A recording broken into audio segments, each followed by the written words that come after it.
Bonjour, à cause d'un petit souci technique, nous n'avons pas pu enregistrer l'homélie ce matin en direct de la messe. Donc pour vous, je la réenregistre. Donc d'abord très heureux de vous retrouver après nos assises communautaires. Nous n'étions pas là lundi, mardi, mercredi, puisque nous avions nos assises communautaires, c'est-à-dire que tous les membres de la communauté Saint-Martin, c'est-à-dire 150 prêtres et diacres, normalement nous nous retrouvons à Évron en Mayenne tous ensemble, mais là, vu la situation, ce n'était pas possible, donc nous avons eu des réunions derrière l'écran, des réunions, des vidéoconférences pendant 3 jours, et vous imaginez que une des discussions qui est beaucoup revenue, c'est notre situation sanitaire, le fait que nous ne puissions plus avoir la messe, mais aussi une autre question est venue à travers nos échanges, c'est cette perspective du jugement que nous entendons aujourd'hui dans l'Évangile, et des signes que Dieu nous envoie pour nous manifester justement ce jugement qui vient. Des signes que Dieu envoie ou permet. Le journaliste qui nous a aidé à réfléchir là-dessus est un journaliste de La Vie, qui nous disait, mais si on croit vraiment en Dieu, si on croit vraiment que Dieu maîtrise l'ensemble de l'univers et tout ce qui s'y passe, eh bien, ce qui se passe aujourd'hui pour nous, ce sont des signes, évidemment. Alors, comme signe, il disait, Notre-Dame de Paris qui brûle, le Covid qui touche crise mondiale, sanitaire mondiale, et encore les attentats de Nice, et tant d'autres choses.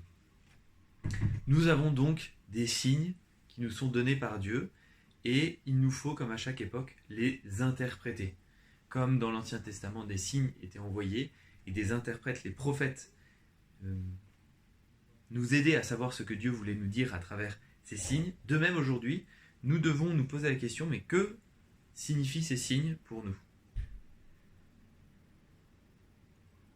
Et justement, la tristesse du Christ aujourd'hui, c'est de voir que Jérusalem ne regarde pas ces signes, ne voit pas. Ah, si toi aussi, tu avais regardé celui qui te donne la paix. Et parce que Jérusalem ne regarde pas ces signes, ne voit pas ces signes qui sont donnés par Dieu, des catastrophes arrivent. Alors je ne pense pas qu'on puisse dire que Dieu souhaite, nous envoie positivement des catastrophes. Par contre, deux choses, il permet ces catastrophes pour tout ce qui est de l'ordre naturel, et pour ce qui est de l'ordre humain, les catastrophes qui sont causées par les hommes, le fait d'oublier Dieu, de ne pas voir les signes qu'envoie Dieu, provoque ces catastrophes humaines.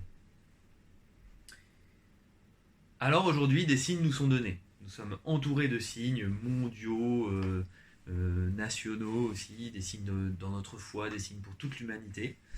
Et que faisons-nous de ces signes? Vous voyez, je pense que pendant le premier confinement, nous nous sommes vraiment tournés vers Dieu pour une part. Et aujourd'hui, j'ai l'impression qu'il y a un petit peu une résignation, c'est-à-dire que les signes qui nous sont donnés, nous les laissons de côté et nous nous disons, comme le peuple d'Israël souvent, nous allons nous débrouiller tout seuls.